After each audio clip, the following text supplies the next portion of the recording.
বন্ধুরা, গাছটিকে আপনাদের চিনে রাখা প্রয়োজন, কেননা এই গাছটি বিভিন্ন জনে বিভিন্নভাবে ব্যবহার করে থাকেন। আমি প্রথমে আমাদের সমতল ভূমির কথা বলি। এই সমতল ভূমিতে এই গাছটিকে কিন্তু আগাছা হিসেবে চিহ্নিত করা হয়। এবার আমি একটু উত্তরবঙ্গের দিকে যাই, এবং উত্তরবঙ্গ শুধু নয়, খাদ্য রসিকেরা এই গাছটিকে ডিল সবজি নামে চেনেন। আরেকটি মজার ব্যবহার রয়েছে এর, অসাধু ব্যবসায়ী জিরার সঙ্গে এর কিন্তু এই বীজগুলি ব্যবহার করেন। তাছাড়া যে প্রধান বৈশিষ্ট্যের কথা আজ আপনাদের বলবো, এই গাছটিকে চিনতে বলছি আপনাদের যে বৈশিষ্ট্যের জন্য, সেটি হচ্ছে 14 শাকের একটি হচ্ছে এই গাছটি। সৌলভ, শেলুকা, সুলফা, সংস্কৃত নাম হচ্ছে শতপুষ্প। এবং আরেকটি মজার ব্যাপার আপনাদের জানিয়ে রাখি, এর কিন্তু সরু সরু পাতা রয়েছে।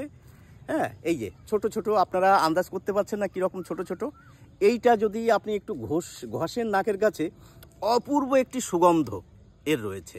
আর যে বৈশিষ্ট্যটি, এটাকে দেখে অনেকে ভাবছেন জিরা বা মৌরি, এইরকম আরও অনেক কিছু, কিন্তু তা একেবারেই নয়। আমি যে নামটি আগে বলেছি, সৌলভ, শেলুকা, সুলফা বা শতপুষ্প।